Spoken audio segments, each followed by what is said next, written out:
Height and distance हम लोग आज स्टार्ट कर रहे हैं। हाइट एंड डिस्टेंस में लगभग 3 क्लासेस मैं आपको दूंगा।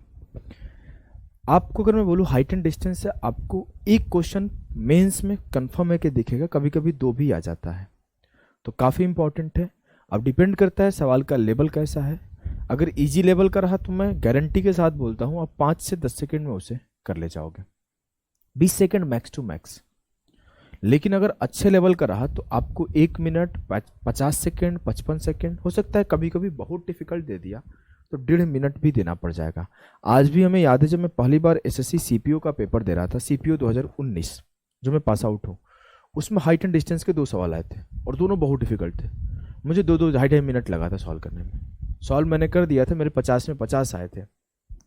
लेकिन फिर भी अब मैं बता रहा हूँ क्यों, क्योंकि अब कोई इतना बड़ा सा सवाल आ जाए तो उसे तो आपको टाइम देना पड़ेगा। उन क्वेश्चंस को मैं मिसलेनियस में कराऊंगा, वो मिसलेनियस टाइप के डिफिकल्ट सवाल थे।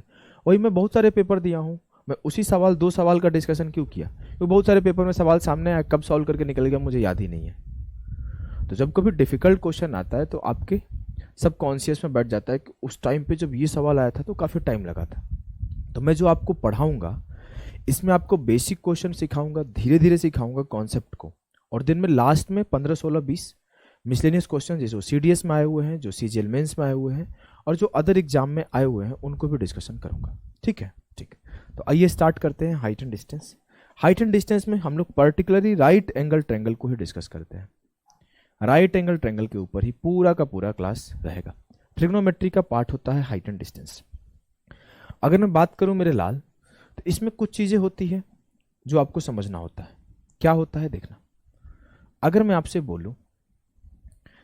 आपसे बोलूं कि यहां पे कोई बच्चा खड़ा है और ये कोई टावर है, इस बच्चे से इस टावर का जो एंगल फॉर्म हो रहा हो, मान लो मैंने ऐसे देखा, ऊपर देखा कोई टावर को, तो मेरे आंख से उस टावर के ऊंचाई का, टावर के टॉप का कोई एंगल फॉर्म हो रहा होगा।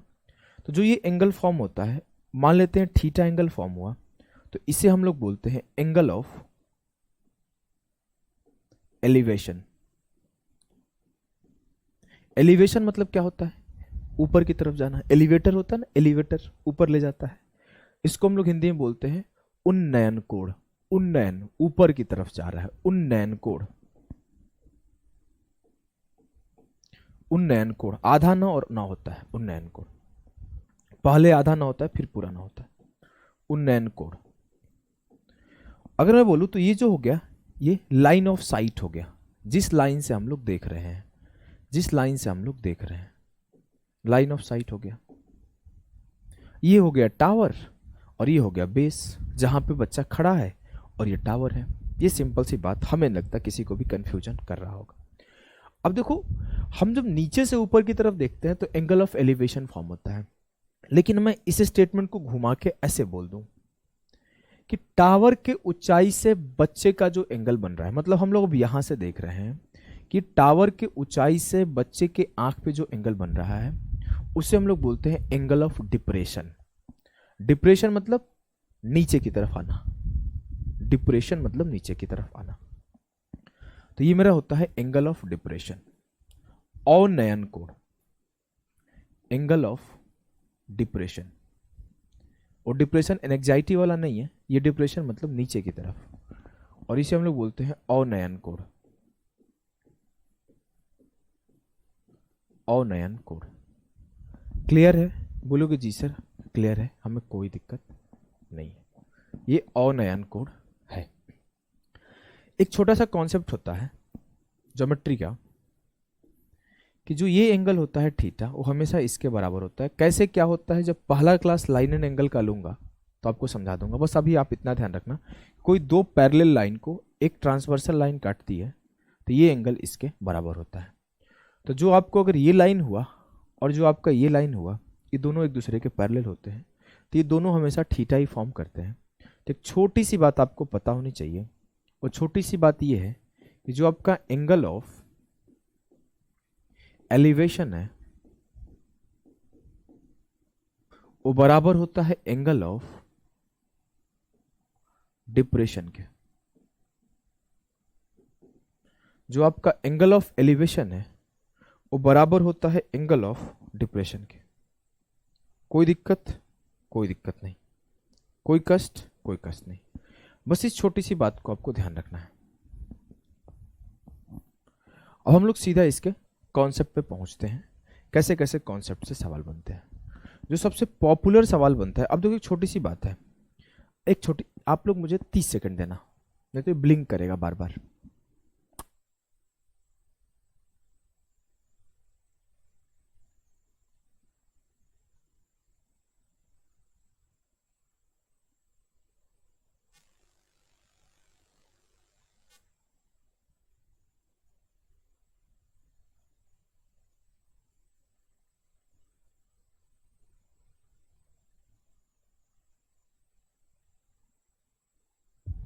चल देखते हैं, साउंड ठीक है ना? हाँ। एंगल ऑफ एलिवेशन बराबर हो गया एंगल ऑफ डिप्रेशन के। अब जो इसमें क्या होता है ना, हमेशा हम लोग राइट एंगल ट्रायंगल पे काम करते हैं, और राइट एंगल ट्रायंगल में फिक्स होता है कि हर बार कोई ना कोई एंगल देगा, और हर एंगल पे कोई ना कोई रेशियो आता है। तो आपको उस एंगल का रेशियो याद रखना है। उस एंगल का अगर आप रेशियो याद रखोगे तो चीजें सॉल्व करना बहुत आसान हो जाएगी, चीजें सॉल्व करना बहुत आसान हो जाएगा। चलो हम लोग पहला समझते हैं कि अगर मुझसे कल को बोलता है कि जो एंगल फॉर्म हो रहा है वो 60 डिग्री का हो रहा है, तो मेरा क्या होगा? सर जो एंगल फॉर्म हुआ वो 60 डिग्री का हुआ यहां पे, तो मैं इजीली बोल दूंगा कि ये मेरा 90 था, ये मेरा 60 था, तो ये मेरा 30 डिग्री है। तभी तो 60 30 90 90 180, कोई भी ट्रायंगल के तीनों एंगल का सम 180 होता है। अब आपको एक चीज पता होना चाहिए, जो मैं आपको 3 4 5 क्लास, चौथे या पांचवें क्लास में पढ़ाऊंगा ज्योमेट्री के, साइन रूल। साइन रूल क्या बोलता है कि जो साइड है उस साइड साइन ऑफ एंगल के रेशियो में होता है। समझना कि अगर मुझे लिखना हो ए बी सी, ये 60 है, ये 30 है, ये 90 है, तो मैं ये लिख सकता हूं कि जो मेरा बी सी होगा उस साइन 30 डिग्री होगा, जो मेरा ए बी होगा इसके सामने वाले एंगल साइन 60 डिग्री होगा, और जो मेरा ए सी होगा ये साइन 90 डिग्री होगा। तो कल को अगर कोई मुझसे A B ratio, B C ratio, C A पूछेगा तो मैं बोल दूंगा साइन 30, ए बी साइन 60 है ना, sine 60 ratio sine 30 ratio sine 90। Sine 60 का वैल्यू होता है √3/2, साइन 30 का वैल्यू होता है 1/2, और साइन 90 का वैल्यू होता है 1। क्लियर है? क्लियर है। अगर मैं 2 से 2 काट कर इसमें मतलब पूरे के पूरे रेशियो में 2 से मल्टीप्लाई कर दूं तो क्या हो जाएगा? √3 रेशियो 1/2। आई कैन इजीली से कि अगर एंगल 60 डिग्री है तो उसके सामने जो मेरा उसके साइड का वैल्यू होगा वो √3 यूनिट होगा। ये √3 ओरिजिनल वैल्यू नहीं है, √3 यूनिट है। 90 के सामने 2 यूनिट होगा और 30 के सामने 1 यूनिट होगा। कल को आपके सामने ऐसा एक ट्रायंगल फॉर्म कर दिया, कल को आपके सामने एक ऐसा ट्रायंगल फॉर्म कर दिया और ट्रायंगल बोला कि ये मेरा 30 डिग्री है, तो मुझे सिर्फ याद क्या रखना है, 30 डिग्री के सामने 1 होता है। 30 डिग्री के सामने कितना आएगा? तो सर 1 यूनिट। अब जो बच गया रेस्ट वो तो 60 डिग्री का बचेगा, तो 60 के सामने क्या आता है सर? √3 यूनिट, और 90 के सामने 2 यूनिट। अब कैसे सवाल इसमें यूज कर सकते हैं? कल को हमने बोल दिया कि मेरा जो ये एंगल है वो 30 डिग्री है और इसका लेंथ मेरा 16 यूनिट है, तो बताइए इसका लेंथ और इसका लेंथ क्या आएगा?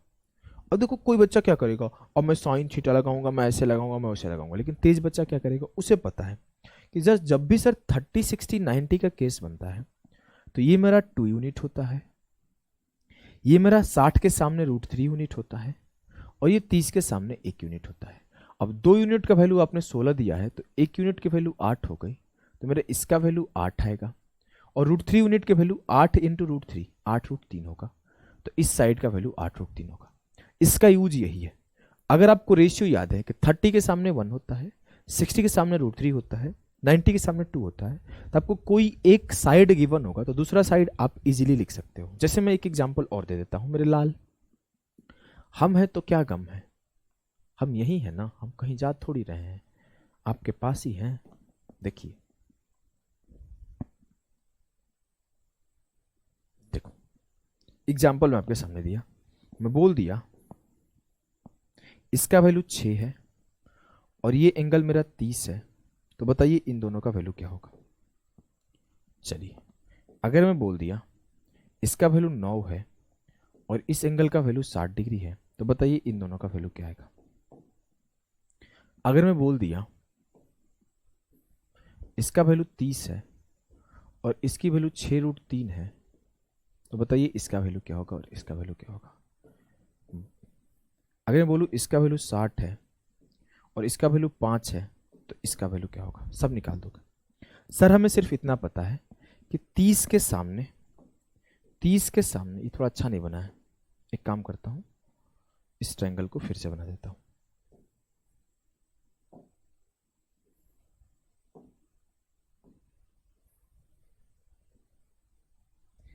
मुझे इतना पता है कि 30 के सामने 1, 60 के सामने √3 और 90 के सामने 2 होता है।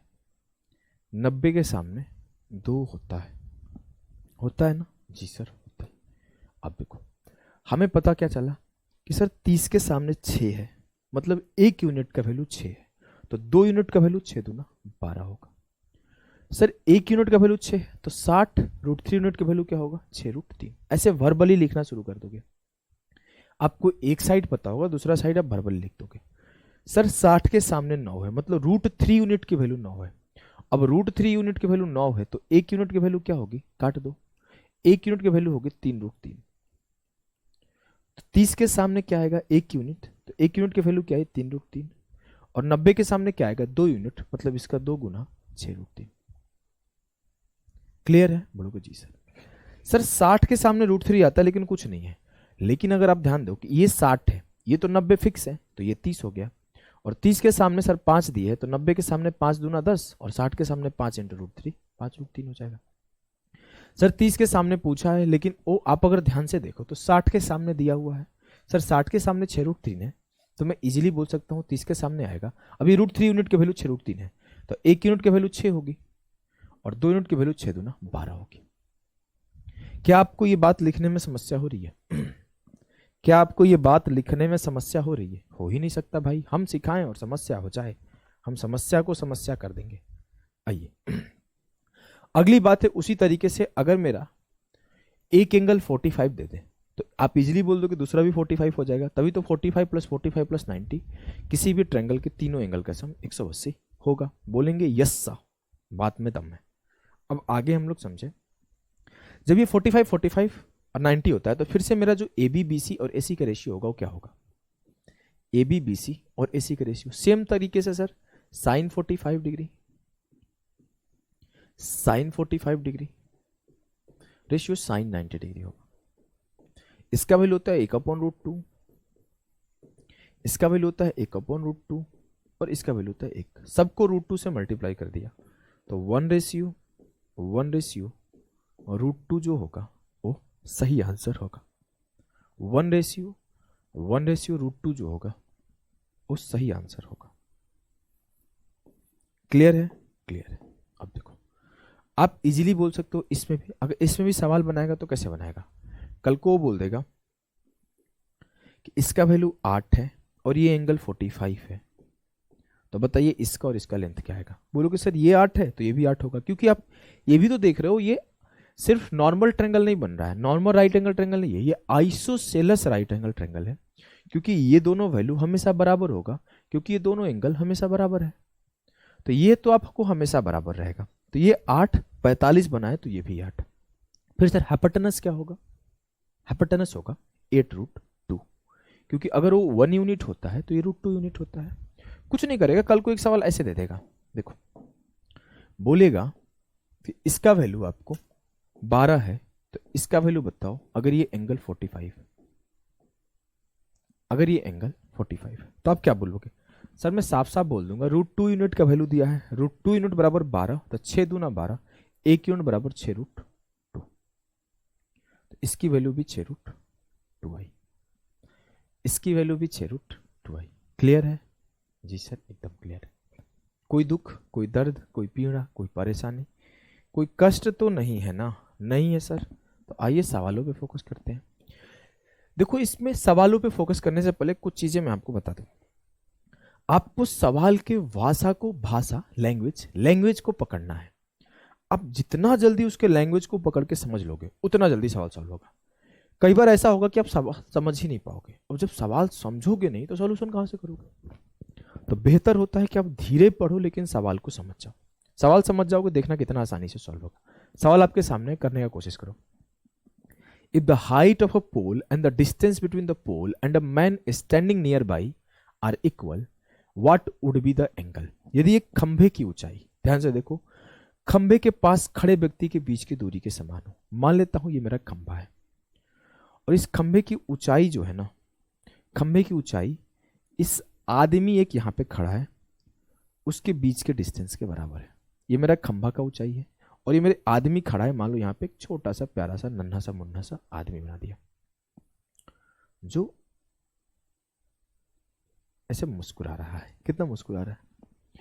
अब बोला कि ये डिस्टेंस इसके बराबर है, तो मुझसे पूछा गया है तो कोण क्या होगा, उनके बीच की एंगल क्या होगी। आपको सीधा पता है सर ये दोनों बराबर है, तो ये सिर्फ एक ही केस में बराबर होगा जब ये दोनों 45 बनेंगे। तो मेरा जो एंगल फॉर्म होगा 45 डिग्री का एंगल फॉर्म होगा। इस सवाल के लिए पेन उठाने की नीड नहीं थी। आइए, राजस्थान सीईटी में एक सवाल पूछा गया है कि if the length of a shadow of a pole is √3 times the height of the pole, the angle of elevation of sun is. किसी खंबे की छाया उसकी ऊंचाई की 3 गुना है।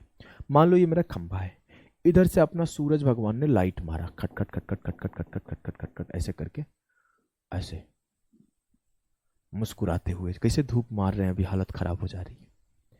तो इसकी जो एक छाया बनेगी, इधर छाया बनेगी, मुझसे बोल रहा है कि अगर ये 1 यूनिट है तो इसका √3 टाइम्स, √3 गुना, खुद ही बोला है ना कि if the length of the shadow of a pole is √3 times the height of the pole. ये हाइट ऑफ द पोल है तो इसके √3 गुना इसका छाया बन रहा है। तो बताइए कि एंगल क्या फॉर्म होगा। आपको साफ साफ बात है कि एंगल ऑफ एलिवेशन जो फॉर्म होगा यहां से फॉर्म होगा और ये फॉर्म होगा, और इसके सामने क्या है 1, तो 1 किसके सामने होता है 30 डिग्री के सामने।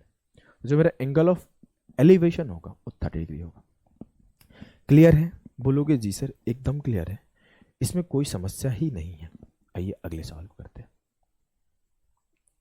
The respective ratio between the height of tower and the point at some distance from its foot is 57:19√3.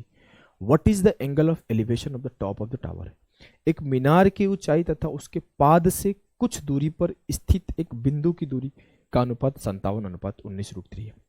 तेज बच्चा तो देखते समझ गया, √3:1 है सर, 30-60 का केस है, लेकिन फिर भी हम लोग बता रहे हैं। तो मीनार के शीर्ष का उन्नयन कोण क्या है। मान लीजिए ये मीनार है, और यहां से जो इसका डिस्टेंस और इसका डिस्टेंस का रेशियो है वो 57:19√3 है। हमने अगर इसे काट दिया तो ये बोला 19 दिया 57, √3 से काट दिया तो फिर √3 टाइम्स कट जाएगा, √3:1 होगा। तो मेरा दिया क्या है, ratio between the height of tower, the height of tower √3 and the point at some distance from its foot, और एक पॉइंट जिसके फुट से का डिस्टेंस का रेशियो है। तो मतलब ये √3 है तो ये 1 है। मुझसे पूछा है एंगल क्या फॉर्म होगा। आपको पता है सर √3 किसके सामने होता है, 60 डिग्री के सामने होता है, और √3 60 डिग्री के सामने होता है, तो जो एंगल होगा उन्नयन कोण होगा उस मीनार का वो 60 डिग्री होगा, वो 60 डिग्री होगा। बोलोगे जी सर एकदम क्लियर है, हमें कोई भी किसी भी प्रकार का समस्या नहीं हो रही है। तो आइए इसे करते हैं।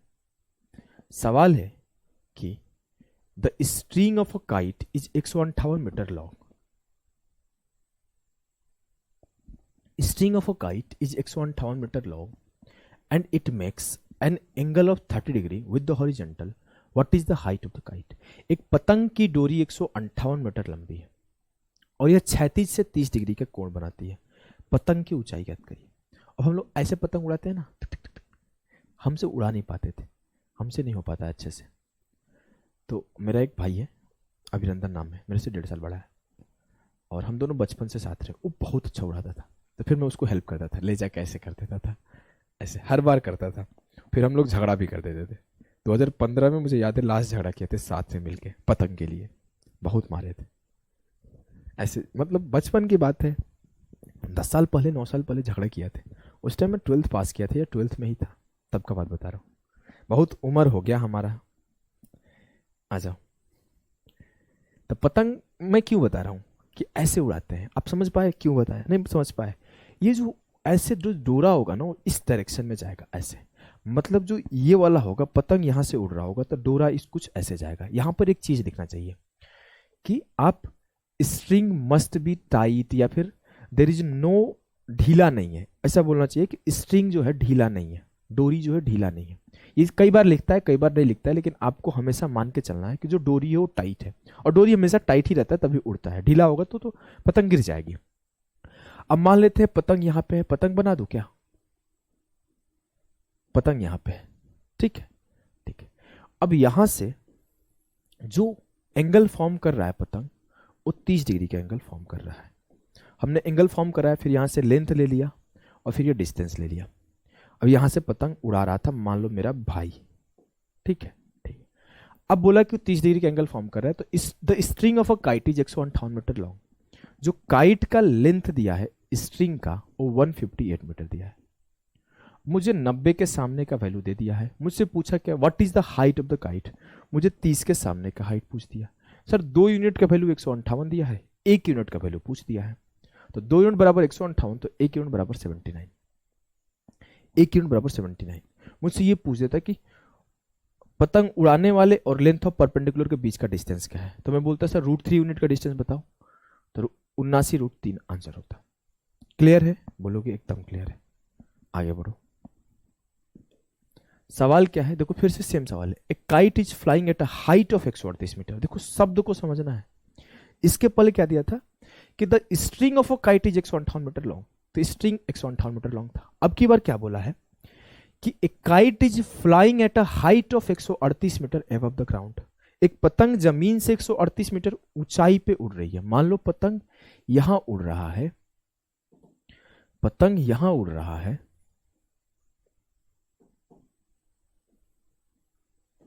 पतंग यहां उड़ रहा है, तो ये जमीन से इतना ऊंचा है, जमीन से ये 138 मीटर ऊंचा है। आपको बस यही भाषा को अंडरस्टैंड करना है और कुछ नहीं है सवाल में, कुछ नहीं होता। देख रहा हूं 10-10 सेकंड में सवाल सॉल्व हो रहा है, बस आपको भाषा को समझ जाना है। It is attached to a string, ये एक स्ट्रिंग से अटैच्ड है जिसका लेंथ, जो स्ट्रिंग इंक्लाइंड है, जो झुका हुआ है 45 डिग्री पर, तो ये 45 डिग्री पर झुका हुआ है। मुझसे बोला what is the approximate length of the string, इस लेंथ, इसका अप्रोक्सीमेट लेंथ बताओ। अरे भैया मुझे पता है 45 का एंगल होता है तो 1:1:√2 होता है, तो ये 1 यूनिट का वैल्यू मुझे गिवन है और मुझसे √2 यूनिट का वैल्यू पूछ लिया गया है। तो उत्तर क्या होगा, 1 यूनिट बराबर 138 मीटर, तो उत्तर होगा 138√2। लेकिन जब हमने ऑप्शन देखा तो मुझे क्या मिला कि सर कोई भी ऑप्शन √2 में नहीं है। इट मीन्स हमें √2 का वैल्यू सॉल्व करना पड़ेगा। सॉल्व करते हैं। 138 गुणे 1.41, लगभग इतना में तो आंसर आ ही जाएगा। हमने 1 से गुणा किया 138 में, तो 138 आया। देखो ऐसे गुणा करना है। अब 0.4 से गुणा कर दो, तो 4 से करो, 4 8 32 की 2, 3 बचा, और 13 चौके 52 और 3 55, 55.2। 1 से कर दो 138 में, तो 1.38 हो गया। सबको जोड़ दो, आंसर आपका अप्रोक्सीमेटली आ जाएगा 8, 3 2 5, 8 5 13, 1 14 की 4, 5 3 8 1 9, 194.58, लगभग 194 जो होगा वो सही आंसर होगा। लगभग 194 जो होगा वो सही आंसर होगा। जनरली आपके जो सवाल आते हैं उसमें लिख देता है कि √2 का वैल्यू क्या कंसीडर करो, 1.4 कंसीडर करो, 1.414 कंसीडर करो, क्या कंसीडर करो वो बोल देगा आपको। हर बार वो बोल देगा, तो उसके अकॉर्डिंग आप आंसर इजीली टिक कर सकते हो। क्लियर है? बोलोगे जी सर एकदम क्लियर है। वैसे आंसर हम लोग 194 ना टिक करके 195 टिक करते हैं। क्यों कर रहे हो सर? अगर मैं इसको 1.414 कंसीडर कर लूं तो 0.004 से जब मल्टीप्लाई करूंगा तो ये लगभग 0.552 बचेगा, और ये 0.552 आएगा। अब जोड़ोगे तो 2, 8 5 13 की 3, 3 2 5 5 10 1 11 की 1, और 8 1 9 5 14 1 15 की 5 1, 5 3 8 1 9, तो ये 195.132, लगभग 195 के आसपास आंसर आएगा। तो 194 ना टिक करो, 195 ज्यादा क्लोजेस्ट है और ज्यादा सही होने की चांसेस है। ठीक है, अब रिस्की सवाल है। अब हमने तो सवाल बनाया नहीं है भैया, सवाल ही ऐसा पूछा है। अगला सवाल देखो क्या बोला है, from a point exactly Midway between the foot of the two towers P and Q, the angles of elevation of their tops are 30 degree and 60 degree respectively. The ratio of the height of a P to that of Q each. दो मीनार हैं P और Q, उनके पाद के ठीक बीच में एक बिंदु, उनके मतलब जो देखो ये बोला from a point exactly Midway between the foot of the two towers P और Q। मान लो एक P है, Q है, ये P है और ये Q है, और इनके बीच में एक पॉइंट एकदम मिडवे में बीच में एक पॉइंट है जिससे एक का एंगल 30 डिग्री है। मान लो ये छोटा होगा तो ये 60 बना लेगा, और ये छोटा होगा तो 30 बना लेगा, और ये बड़ा होगा तो 60 बना लेगा। ये 60 डिग्री होगा और ये 30 डिग्री होगा। मान लिया खुद ही अपने घर की खेती है, मानना है P 30 डिग्री बना रहा है और Q 60 डिग्री बना रहा है। लेकिन एक चीज पता है, ये और ये डिस्टेंस बराबर है। अगर ये x है तो ये भी x है। खुद ही बोला है कि मिडवे में है, खुद ही बोला है कि मिडवे में है, ठीक है। अब ये बोला कि the ratio of the height of P that of Q, P और Q के बीच का रेशियो बताइए। अगर मैं बोलूं कि मुझे दो ट्रायंगल बन रहा है, एक केस में 60 के सामने क्या है x, मतलब √3 यूनिट की वैल्यू x है, तो एक यूनिट की वैल्यू क्या आएगी x/√3, मतलब जो P टावर है उसका लेंथ है x/√3। एक केस में 30 के सामने सर ये x है, तो 60 के सामने क्या आएगा √3 यूनिट, तो √3 इंटू एक्स, क्योंकि एक की वैल्यू मेरा x हो जाएगा तो √3 की वैल्यू √3x। अब मुझसे पूछा है कि the ratio of height of P to Q, P की हाइट क्या है x/√3 और Q की हाइट क्या है √3x, √3 मल्टीप्लाई हो जाएगा तो x रेशियो 3x,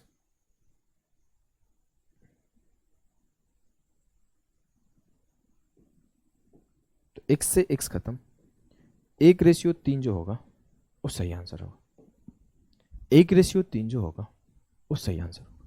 क्लियर है? बोलोगे एकदम क्लियर है सर, तो आ जाओ इसको करो। सवाल क्या है मेरे लाल, अब देखना। सवाल है the top of a broken tree touches the ground at 60 degree angle 45 meter away from the root of the tree, what will be the total height of the tree. टूटे हुए पेड़ की चोटी की जड़ से 45 मीटर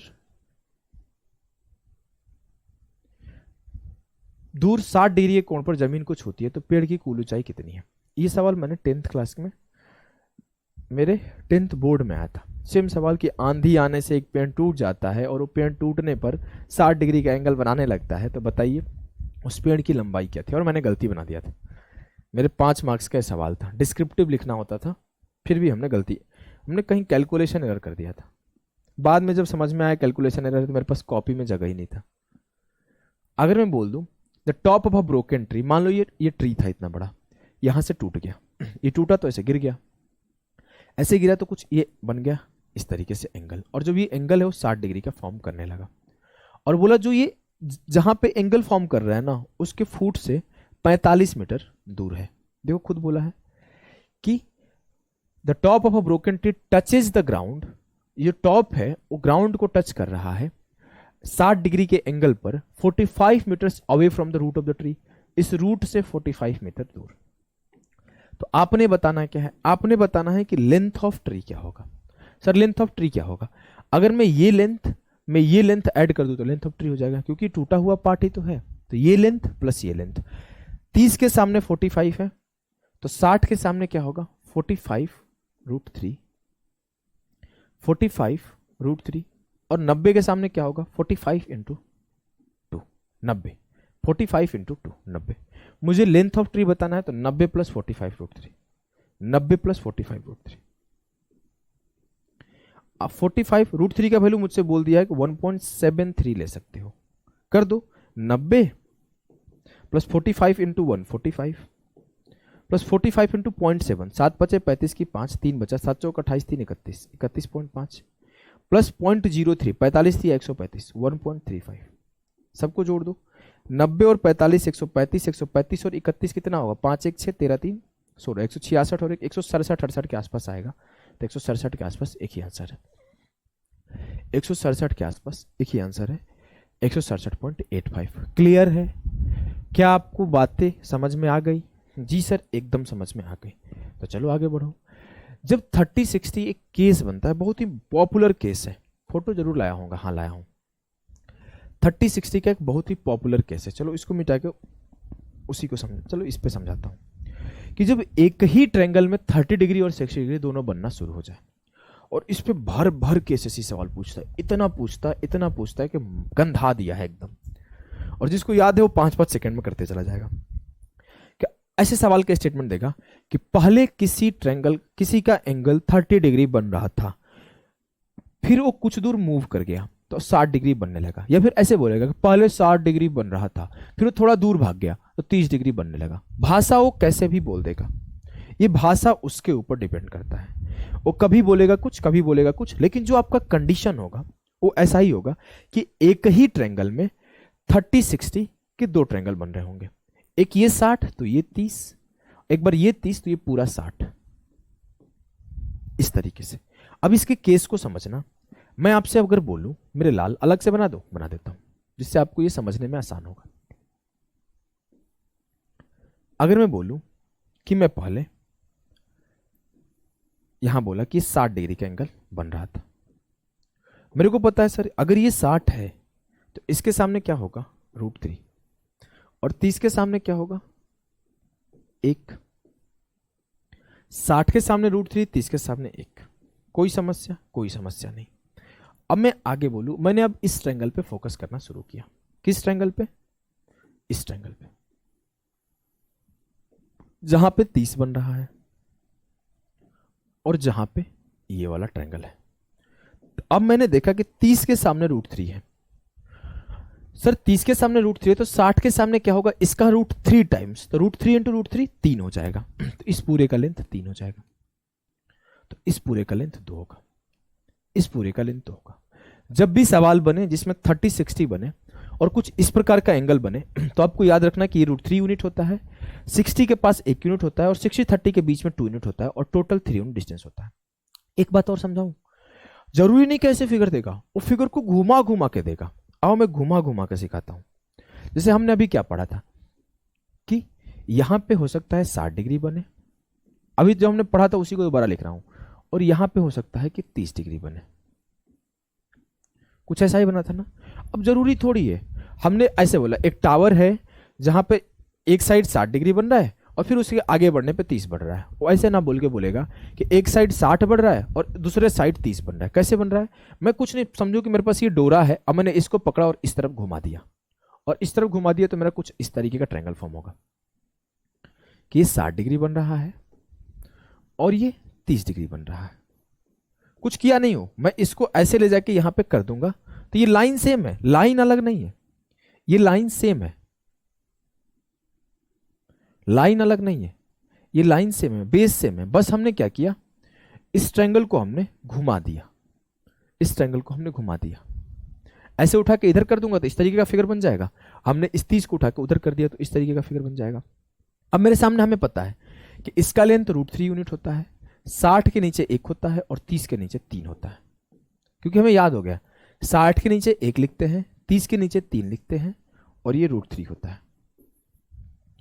जरूरी नहीं कि ऐसे फिगर दे, वो कुछ नहीं करेगा, इस फिगर को ऐसे घुमा देगा, ऐसे टर्न, वो ऐसा भाषा देगा कि फिगर घूम जाएगा। बोल देगा कि एक टावर है, एक दूसरे टावर पे कुछ इस तरीके से उसका हाइट ये बना रहा है और बेस ये बना रहा है, ऐसे एंगल बना रहा है, कुछ भी बोल देगा, ये फोटो को घुमा देगा। फोटो को ही घुमाने का खेल है और कुछ है नहीं। देखो वो फोटो को घुमा दिया, फोटो को लेके ऐसे घुमा दिया, ऐसे।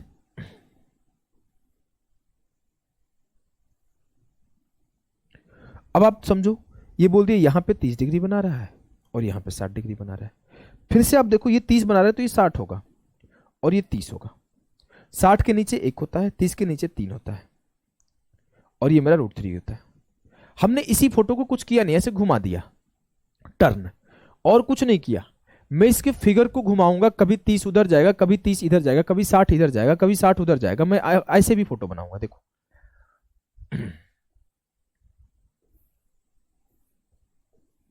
तो भी आपको घबराना नहीं है, तो भी आपको घबराना नहीं है। फोटो आपको कैसे भी घुमा के बनाया जाए, 30-60 30-60 जहां भी दिखा जाए उस तरीके से आपको, ये थोड़ा सा अजीब बन गया ना, एक तरीके से कनेक्ट नहीं हुआ, एक तरीके से कनेक्ट नहीं हुआ ये, कोई बात नहीं। अगर हम इसको ऐसे घुमा दे, इसको ऐसे घुमा दे, तो ये भी तो कुछ ऐसा ही होगा ना, इसको ऐसे घूम जाएगा तो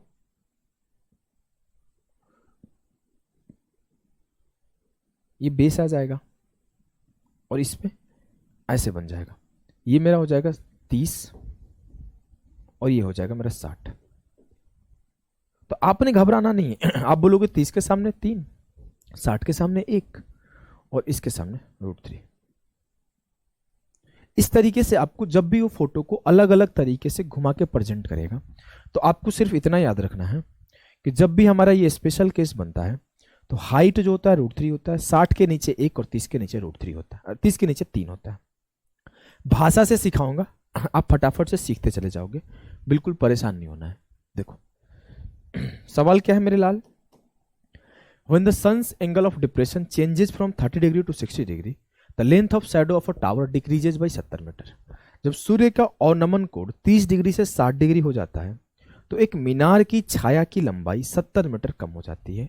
टावर की ऊंचाई क्या है? When the sun's angle of depression changes from 30 degree to 60 degree. मान लो ये यहां पे सन का एंगल बन रहा था, पहले 30 डिग्री बन रहा था, अब 60 डिग्री बनने लगा। ऐसा ही कुछ हुआ ना? बोलोगे जी सर। जब ये 30 से 60 बना, जब ये 30 से 60 बना, थोड़ा सा 60 वाला ना शिफ्ट कर देते हैं, और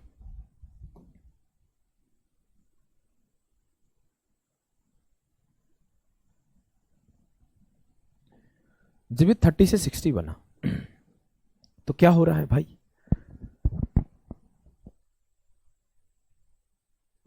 जो लेंथ ऑफ शैडो है वो 70 मीटर से डिक्रीज हो जा रहा है। मतलब पहले कुछ भी लेंथ ऑफ शैडो था, अब वो 70 कम हो गया। तो पहले सर लेंथ ऑफ शैडो इतना था, अब लेंथ ऑफ शैडो इतना हो गया, तो कितने का डिक्रीज हुआ? इसका डिक्रीज हुआ। अब मुझे याद है, मुझे क्या याद है? इसका रेशियो याद है। कैसे याद है? कि हमने पढ़ा था कि ये वाला पार्ट √3 यूनिट होता है, 30 के नीचे 3 होता है, 60 के नीचे 1 होता है, और ये पार्ट 2 होता है। हमने ये पढ़ा था ना? हाँ सर यही पढ़ा था। अब मैं इजीली बोल सकता हूं कि जो शैडो ऑफ टावर डिक्रीज हुआ है वो 2 यूनिट डिक्रीज हुआ है। तो 2 यूनिट के वैल्यू कितना दिया हुआ है? 70। 2 यूनिट का वैल्यू 70 दिया है, तो हाइट ऑफ द टावर पूछा है, तो 1 यूनिट की वैल्यू 35 हो गई, तो √3 यूनिट की वैल्यू 35 √3 हो जाएगा। और मैं 35 √3 को अगर सॉल्व करूंगा तो 35 गुणे 1.73, 35 से कम 35, 7 5 35 की 5 और 7 तिया 21 3 24.5, 35 तिया 105, 5 5 5 4 9 1 10, 3 2 5 1 6, 60.55 meter will be the correct answer of this सवाल।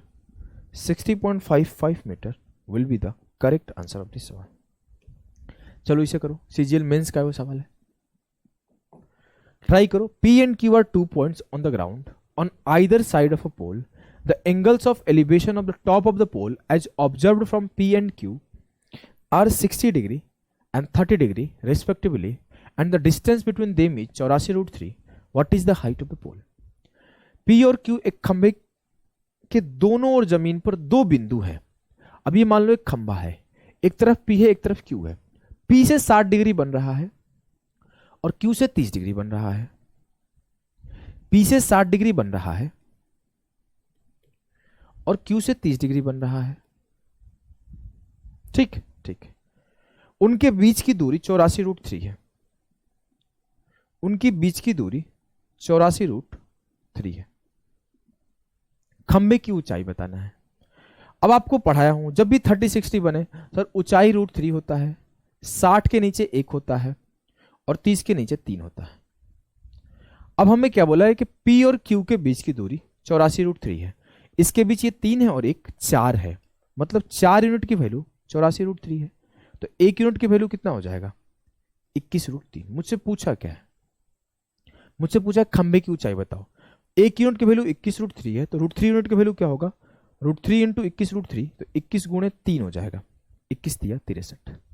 क्लियर है? बोलोगे जी सर क्लियर है। हमें कोई भी किसी भी प्रकार का दुख दर्द पीड़ा परेशानी नहीं है।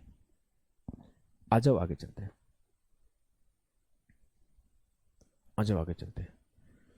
क्या है सवाल देखना, क्या है सवाल देखना।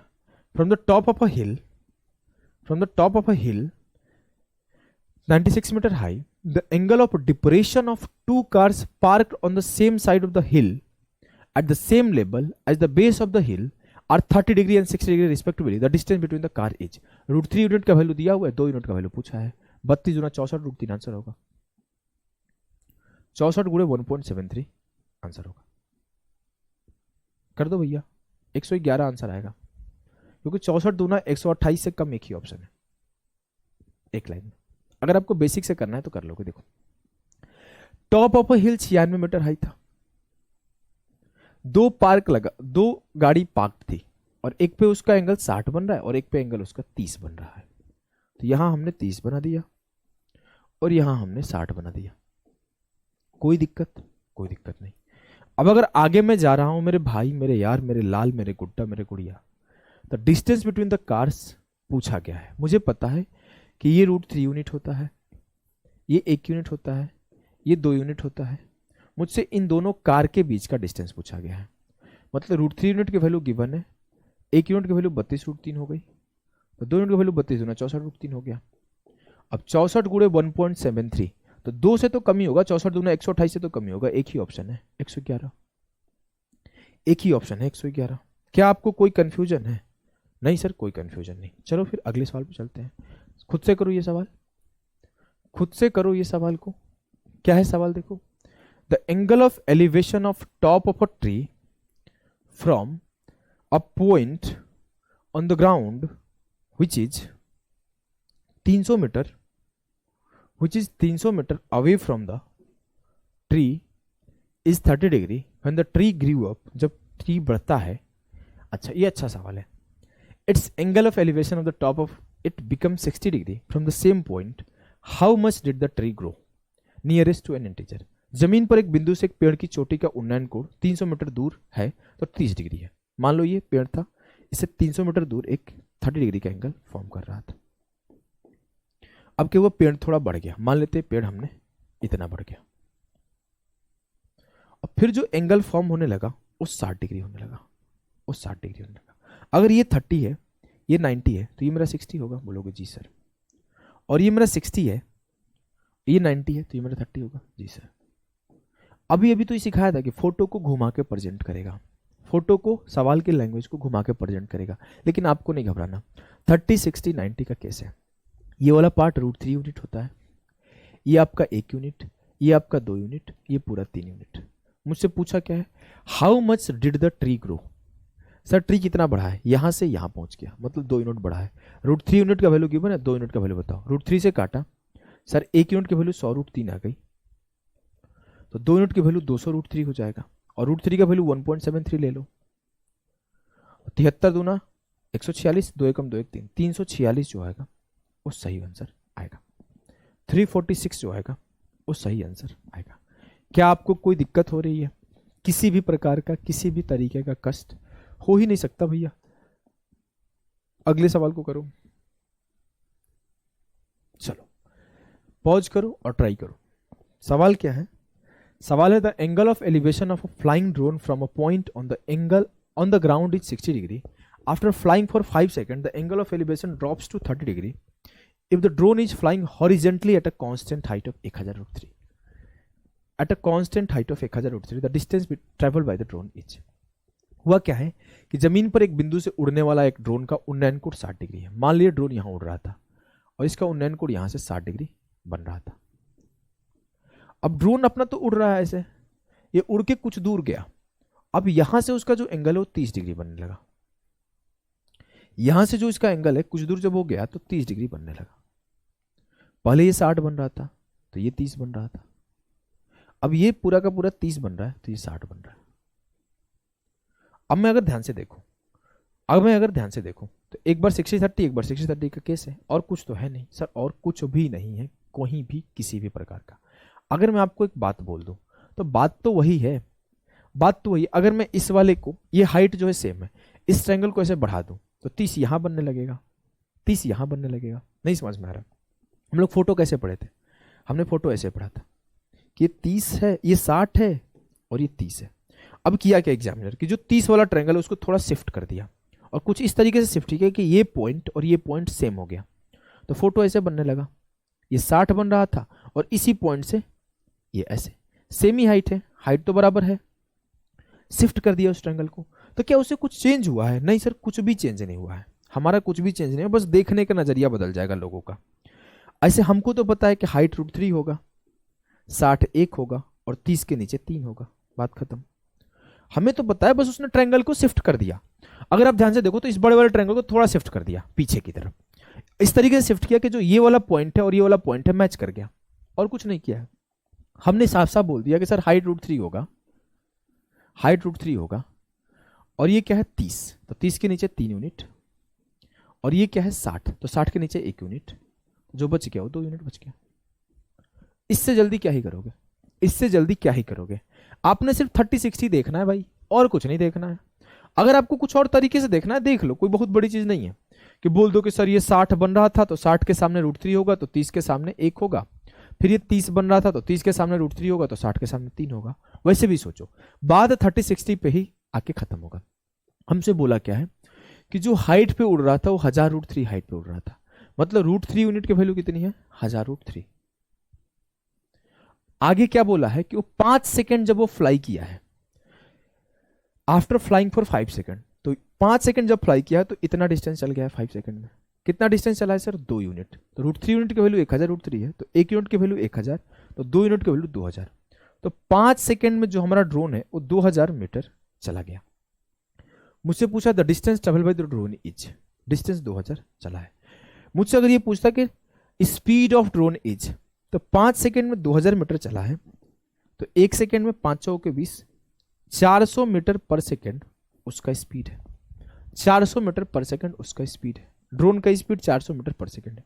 हमसे भी पूछ सकता है कि उसका स्पीड किलोमीटर पर आवर में बताओ, तो आपको पढ़ा चुका हूं कि मीटर पर सेकेंड से किलोमीटर पर आवर में जाने के लिए आपको 18/5 से मल्टीप्लाई करना होता है, और जब आपको किलोमीटर पर आवर से मीटर पर सेकेंड में जाना है तो 5/18 से मल्टीप्लाई करना होता है।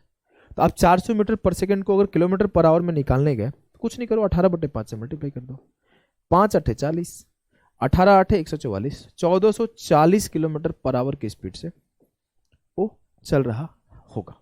क्लियर है? एकदम क्लियर है सर, हमें कोई भी किसी भी प्रकार की दुख नहीं है।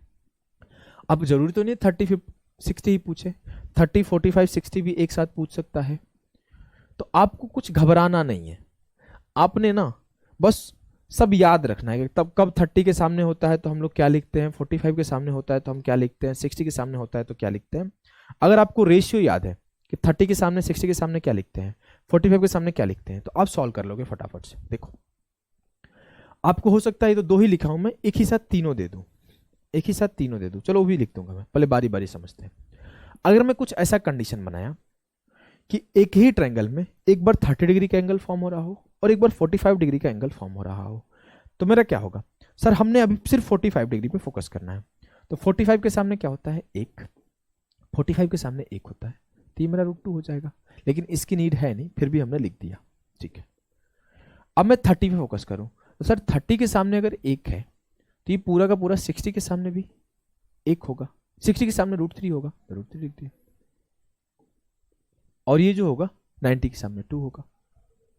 क्या हमें ये बात लिखने में दिक्कत है? हमें 45 45 90 का केस याद है, हमने 45 45 90 को सेटिस्फाई कर दिया। हमने 30 60 90 का केस याद है, अब हमें 45 सेटिस्फाई कराया तो 30 के सामने 1 मिल गया, तो 60 के सामने √3 हो जाएगा और वो 2 हो जाएगा। इस तरीके से हम रेशियो लिख देंगे। अगर मुझे कोई बोले कि BC का लेंथ 1 है तो CD का लेंथ बताओ, तो BC 1 है और BD √3 है, तो ये लेंथ √3 - 1 हो जाएगा। क्या आपको ये बात लिखने में दिक्कत है? वही आपका CD का लेंथ √3 - 1 लिखा है, BD का लेंथ √3 लिखा है, BC का लेंथ 1 लिखा है, AB का लेंथ 1 लिखा है, यूनिट में है, उसके अकॉर्डिंग जैसा वैल्यू दिया रहेगा वैसे हम लोग सॉल्व कर लेंगे, कोई दिक्कत हो ही नहीं सकता सर। अगर वैसे ही सेम 60 45 का केस थे, ये बात तो आप समझ सकते हो ना कि हर बार उधर जो बनेगा छोटा एंगल बनेगा। क्यों ऐसा होगा कि भैया ये होता है 90 डिग्री, जब इसे थोड़ा दूर जाएंगे थोड़ा छोटा, थोड़ा दूर जाएंगे थोड़ा छोटा, थोड़ा दूर जाएंगे थोड़ा छोटा, थोड़ा दूर जाएंगे थोड़ा छोटा, तो हमेशा जो इस तरफ का डायरेक्शन बढ़ते जाएगा तो एंगल का वैल्यू बढ़ता चला जाएगा, और जब ये सबसे ऊपर आएगा तो 90 बनाएगा। तो हमेशा जो छोटे दूर जाओगे अगर परपेंडिकुलर से दूर जाओगे तो एंगल छोटा होना शुरू हो जाएगा। ठीक ठीक, आ जाओ करते हैं। देखो हमने बोला 30 60 90 का केस है, 60 के सामने √3 होता है जी, 30 के सामने 1 होता है। हम लोग सबसे नजदीक वाले से सॉल्व करना शुरू कर देते हैं जी, एकदम बात सही है सर। अब आपने बोला कि 60 के सामने √3, 30 के सामने 1, इसका वैल्यू 2, कोई दिक्कत नहीं है। अब हमने 45 वाले ट्रायंगल पे फोकस करना शुरू किया। जब हमने 45 वाले ट्रायंगल पे फोकस करना शुरू किया तो 45 के सामने √3 है, तो फिर से 45 के सामने √3 हो जाएगा, और ये वाला पार्ट √3 इंटू √2 √6 हो जाएगा। एडी का वैल्यू √3 इंटू √2 √6 हो जाएगा। और आप इजीली बोल सकते हो, कि अगर मुझे कोई CD का लेंथ पूछे, सर BC का लेंथ 1 है और BD का लेंथ √3 है, तो ये √3 - 1 हो जाएगा। क्लियर है जी सर? 45 डिग्री 60 डिग्री भी क्लियर है। जरूरी नहीं है, लेकिन ऐसा सवाल भी तो पूछ सकता है। लेकर नहीं आया हूं क्या, देख लेता हूं, कहीं ले आया हूं, नहीं लाया हूं। एक ही ट्रायंगल में तीनों के तीनों एंगल फॉर्म हो जाए, 60, 45 और 30। एक ही ट्रायंगल में तीनों के तीनों ट्रायंगल फॉर्म हो जाए तो भी आपको घबराना नहीं है, आपको तो रेशियो याद है। सर 60 के सामने क्या होता है, हम लोग यहां से सॉल्व करना शुरू कर देंगे। 60 के सामने √3, तो बचा हुआ ये 1 हो जाएगा। सर 45 के सामने √3, तो ये बचा हुआ √3 हो जाएगा। सर 30 के सामने √3, तो बचा हुआ √3 टाइम्स, तो इसका √3 टाइम्स क्या होगा, 3। अगर मुझे रेशियो लिखना है तो मैं क्या बोलूंगा, यहां से यहां तक मेरा √3 है, यहां से यहां तक 1 है, तो ये पार्ट मेरा √3 - 1 हो जाएगा। यहां से यहां तक √3 है और ये पूरा 3 है, तो ये बचा हुआ पार्ट 3 - √3 हो जाएगा। 60 के सामने √3 था, 30 के सामने 1 था, तो ये पार्ट 2 होता। 45 के सामने √3 था, तो यहां पे इसका वैल्यू √3 इंटू √2 √6 होता, और 30 के सामने √3 था, तो इसका 2 गुना 2 √3 होता। ये लेंथ। आपको कुछ नहीं करना है, आपको 1 1 √2 1 √3 2 सारे के सारे रेशियो को तो सॉल्व करना है। अगर एक साथ 30, 45 और 60 डिग्री भी मर्ज कर दे तो आप रेशियो इजीली लिख सकते हो। बोलेंगे जी सर, तो आइए एक सवाल है आपके सामने, सॉल्व करिए। सवाल के भाषा को बस अंडरस्टैंड करना है, सवाल सॉल्व करने में टाइम नहीं लगेगा, चाहे कोई भी सवाल हो। 3 सवाल आपके सामने और 23 24 25 है। स्लाइड नंबर 23 24 25 14 15 16 सवाल होंगे। सारे के सारे सवाल देखना, 15 15 20 20 सेकंड में उड़ा दोगे, अगर आपका कैलकुलेशन अच्छा है और भाषा पे कमांड अच्छा है। चलो बारी बारी से सॉल्व करते हैं, 5 मिनट के अंदर सारे सवाल निपटा देंगे। क्या है सवाल, देखो।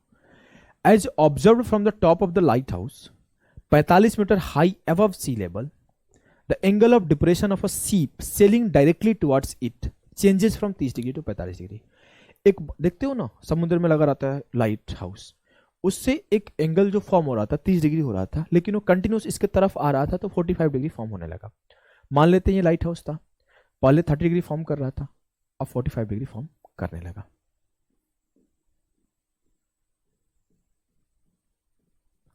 मुझसे बोला है कि ये जो लाइट हाउस का लेंथ था वो 45 मीटर हाई था। हमसे बोला the distance travel by the ship during the period of the observation, कितना डिस्टेंस सीप चला है। सीप सर यहां से लेके यहां तक चला है, तो ये डिस्टेंस चला है सीप, मुझे इसकी वैल्यू बतानी है। सर 45 के सामने क्या होता है, 1, तो ये भी 1 हो जाएगा। अगर 30 के सामने 1, तो ये क्या हो जाएगा, √3। 60 के सामने, तो ये लेंथ क्या हुआ, √3 - 1। मुझे 1 यूनिट का वैल्यू गिवन है, मुझे √3 - 1 यूनिट का वैल्यू बताना है। तो 1 यूनिट बराबर 45, √3 - 1 यूनिट बराबर, तो 45 इंटू √3 - 1, जो उत्तर आएगा यही आएगा। लेकिन एग्जामिनर कमीना, उसने डेसिमल सॉल्व करा दिया। √3 का वैल्यू क्या होता है, 1.73। 1.73 से 1 माइनस कर दो, तो क्या बचेगा, 0.73।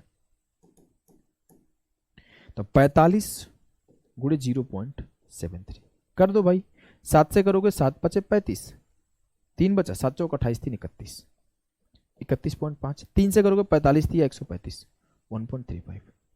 5 5 3 8 35 31 1 32, 32.85 के आसपास, मतलब 32.9 के लगभग जो होगा वो सही उत्तर होगा। 32.9 के लगभग जो होगा वो सही उत्तर होगा। क्लियर है, बोलोगे जी सर क्लियर है। 31.5 प्लस 1.35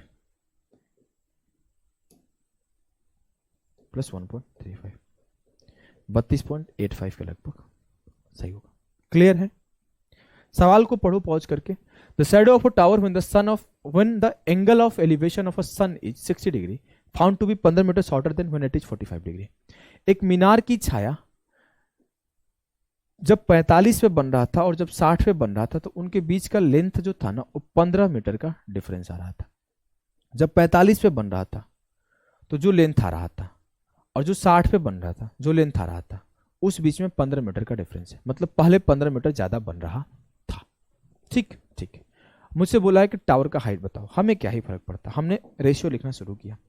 60 के सामने √3 है, 30 के सामने 1 है, 45 के सामने √3 है, इसका वैल्यू √3 होगा। इसका वैल्यू क्या होगा? √3 - 1। पहले मान लो लेंथ, शैडो ऑफ लेंथ इतना बन रहा था, अब कितना बन रहा है? यहां से यहां तक, मतलब जो डिक्रीज हुआ है शैडो ऑफ लेंथ ये वाला पार्ट डिक्रीज हुआ है। जी सर, तो √3 - 1 डिक्रीज हुआ है, लेकिन ये बोल रहा नहीं सर 15 मीटर डिक्रीज हुआ है। तो √3 - 1 की वैल्यू 15 है, तो 1 यूनिट की वैल्यू क्या होगी? 15 अपॉन √3 - 1। √3 - 1 बराबर 15, तो 1 यूनिट बराबर 15 अपॉन √3 - 1। मुझे वैल्यू किसकी निकालनी है? √3 की। तो √3 की वैल्यू क्या आ जाएगी मेरे लाल? 15 इंटू √3 अपॉन √3 - 1। करिए सॉल्व, कैलकुलेशन है और कुछ है नहीं। अब इसमें थोड़ा सा रेशनलाइजेशन लगा दो, सर्च इंडिसेस तो पढ़े ही होगे, लगा दो। ऊपर नीचे √3 + 1 से मल्टीप्लाई कर दो। √3 का स्क्वायर - 1 का स्क्वायर, तो नीचे हो जाएगा 2। ऊपर अगर मैं मल्टीप्लाई कर दूं √3 से √3 में तो 3 हो जाएगा, तो हो जाएगा 3 + √3, 3 + √3। अब √3 की वैल्यू लगभग 1.73 होता है, तो आप इजीली बोल सकते हो 15 × 1.73 अपॉन 2। क्या होगा आंसर? 256, 255 लगभग वही होना चाहिए यार। चलो कोई बात नहीं, कैलकुलेशन कर लेते हैं। अगर टेबल पढ़ दूं तो 15 × 45 की 5, कितना बचा? 4। 15 7 105 और 4 109, 10 हो गया। 15 कम 15 10 25। अब इसे 2 से डिवाइड करता हूं, 12 पॉइंट समथिंग आंसर होगा। 12 पॉइंट समथिंग आंसर होगा। कहीं गलती हो रही है क्या? अरे रे, गलती कर दिया हूं।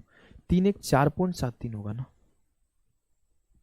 3 + 1.73 4.73 होगा। 30 के लगभग आंसर होगा, 31 के लगभग ये होगा आंसर। देखना 15 × 45 की 5, 4 बचा। 15 7 105 4 109, 10 बचा। 15 चौके 60 10 70, 70.95.2। 2 से काटूंगा 35 बार तो जाएगा ही, 35 दूना 70। क्लियर है? जी सर एकदम क्लियर है, हमें कोई भी किसी भी प्रकार का कंफ्यूजन नहीं है दिमाग में। आइए भैया इसे करते हैं। क्या है सवाल? A and B standing on the same side of a wall and observe that the angle of elevation to the top of the wall are 45 degree and 60 degree respectively. If the height of the wall is 50 meter, the distance between A and B is। A और B एक दीवार के एक ही ओर खड़े हैं और देखते हैं दीवार का शीर्ष से उन्नयन कोण क्रमशः 45 डिग्री और 60 डिग्री है। यदि दीवार की ऊंचाई 50 मीटर है तो A और B के बीच की दूरी बताएं। सोचो, कोशिश करो सॉल्व करने का। A और B standing on the same side of a wall and observe that the angle of elevation of the top of a wall are 45 degree and 60 degree respectively। मान लो ये वाल है और जो दो पॉइंट है उससे एक बार 45 डिग्री और एक बार 60 डिग्री उसका एंगल ऑफ एलिवेशन फॉर्म हो रहा है। एंगल ऑफ एलिवेशन फॉर्म हो रहा है। बोला if the height of the wall is 50 meter then distance between A and B. अगर इसका हाइट 50 दिया है तो इनके बीच का डिस्टेंस आपको बताना है। कर दो भैया। 60 के सामने √3, 30 के सामने 1, 45 के सामने √3, तो 45 के सामने √3। ये जो डिस्टेंस होगा √3 - 1 होगा। पूरा √3 है और ये 1 है तो √3 - 1 होगा। अब √3 यूनिट का वैल्यू 50 की बने, √3 - 1 यूनिट का वैल्यू बताना है। 1 यूनिट का वैल्यू क्या होगा? 50 बटे √3। √3 - 1 यूनिट का वैल्यू क्या होगा? ऊपर √3 - 1 से मल्टीप्लाई कर दो। 50 इंटू √3 - 1 अपॉन √3। एक काम करते हैं, ऊपर नीचे √3 से मल्टीप्लाई कर देते हैं, जिससे क्या होगा? नीचे बच गया 3, तो ये 50 इंटू √3 इंटू √3, 3 माइनस √3, तो 3 माइनस, कैलकुलेशन कर रहा हूँ, थोड़ा तेज कर रहा हूँ, 3 माइनस 1.73, 3 माइनस 1.73 घटाओगे तो बचेगा क्या, वो लगभग 1.27, 1.27, तो ये हो गया 1.27 अपॉन 3, अपॉन 3। अगर मैं काटना चाहूँ तो इसे काट दूँ, 3 चौके के 12, 3 दूना 6, लगभग हो गया सर 0.42, 50 से 0.42 में मल्टीप्लाई भी कर दोगे, 5 दूना 10, 5 चौका 20, 21, लगभग 21 के आसपास आंसर आएगा, लगभग 21 के आसपास आंसर आएगा। हमने कुछ नहीं किया, कैलकुलेशन किया, हमें फिर से सॉल्व करा दे। √3 यूनिट का वैल्यू 50 था, तो 1 यूनिट का वैल्यू 50 बटे √3 होगा। √3 माइनस 1 यूनिट का वैल्यू 50 इंटू √3 माइनस 1 अपॉन √3, हमने ऊपर नीचे √3 से मल्टीप्लाई किया, तो मेरा हो गया 50 इंटू √3 माइनस 1 इंटू √3 अपॉन 3, 3 यहां लिख दिया। अब √3 इंटू √3 माइनस 1 को मैं लिख सकता हूँ 3 माइनस √3, 3 माइनस 1.73, तो निकल के आ गया 1.27, हमने काट दिया, 3 चौका 12, 3 दूना 6, तो 50 इंटू 0.42 बचा, तो लगभग 210 मेरा आंसर आएगा। कोई दिक्कत, कोई दिक्कत नहीं, इसे करो। A man is watching from the top of a tower, a boat speeding away from the tower, the boat makes an angle of depression of 45 degree with the man's eye contact at 60 meter from the bottom of the tower, after 5 second the angle of depression becomes 30 degree, what is the approximate speed of the boat assuming that it is running in still water। एक आदमी एक tower के ऊपर से एक नाव के tower को दूर से तेज से देख रहा है, वो टावर से 60 मीटर की दूरी पर है और तब वो आंख से 45 डिग्री का एंगल फॉर्म कर रहा है। ठीक है भैया, 5 सेकंड बाद वो 30 डिग्री का एंगल फॉर्म करने लगा। ठीक है भैया, हमने पहला चीज बोला कि अगर मेरा ये 1 होगा तो ये भी 1 होगा, और 30 के सामने 1 है तो ये √3 होगा, तो ये लेंथ क्या होगा, √3 माइनस 1, मतलब 5 सेकेंड में जो चला गया डिस्टेंस होगा बोट के द्वारा √3 माइनस 1 यूनिट है। मुझसे बोला है कि man's an when 60 meter from the bottom of the tower, जब वो 45 का एंगल बना रहा था तो वो बोट 60 मीटर दूर था फुट से, देखो लिखा है ना, टावर के नीचे से 60 मीटर की दूरी पर नाव आदमी की आंख से 45 डिग्री का अवनमन कोण बनाती है। बोलेंगे जी सर बात सही है, बात साफ है। 1 यूनिट का वैल्यू मुझे गिवन है 60 मीटर, अगर मुझसे कोई पूछे √3 माइनस 1 का वैल्यू बताओ तो ये हो जाएगा 60 इंटू √3 माइनस 1। ये डिस्टेंस कितना सेकंड में चला गया है, 5 सेकंड में। 5 सेकंड में ट्रेवल डिस्टेंस ये है, तो 1 सेकंड में ट्रेवल डिस्टेंस क्या होगा, अपॉन 5, तो इतना मीटर पर सेकंड उसकी स्पीड हो जाएगी। लेकिन हमें तो मीटर पर सेकंड में आंसर बताना ही नहीं है, हमें किलोमीटर पर आवर में बताना है। किलोमीटर पर आवर में बताना है तो इसे 18/5 से मल्टीप्लाई कर दो। अब ये कैलकुलेशन करोगे उत्तर आपका आ जाएगा। √3 माइनस 1 में तो मतलब क्या होगा, 0.73, 60 इंटू 0.73 इंटू 18 अपॉन 5/25। क्लियर है जी सर, क्लियर है। मल्टीप्लाई करो, डिवाइड कर दो, आंसर आ जाएगा। क्या करते हैं ना, ऊपर नीचे एक बार 4 से और मल्टीप्लाई कर देते हैं, पहाड़ा ही तो पढ़ना यार। 18 चौके 72 गुणे 72 कर दे, क्या 72 का स्क्वायर हो जाता है आपका लगभग 5184। 5184 इंटू 6 कर दो तो 6 चौके 24 की 4, 6 8 48 और 2 50 की 0 5 और 6 कम 6 5 11 की 1 और 6 5 30 और 1 31, 31.1 लगभग 31 पॉइंट समथिंग के आसपास आंसर आ जाएगा। कर पा रहे हो आप, कर पा रहे हो, सोच पा रहे हो ऐसे, या फिर दिक्कत हो रही है? अगर आपको दिक्कत हो रहा हो तो ऐसे नहीं कराऊंगा, दूसरे तरीके से करा दूंगा। करा दूं क्या दूसरे तरीके से? आओ देखो, यहां तक तो समझ में आ गया था सबको कि आपका ये कैसे आया। अब मैं कैलकुलेशन करना पार्ट है आपका। 5 5 25, 12 5 60। अगर मैं 12 गुणे 18 कर दूं तो 216 हो जाएगा। 216 में 0.73 से करना है और फिर 5 से मल्टीप्लाई कर देना है। कर दो आप, 7 से कर दो, 7 के 42 के 2 4 बचा, 7 21 7 147 और 4 151। 3 से करो 16 48 और 3 दूना 6 6.48।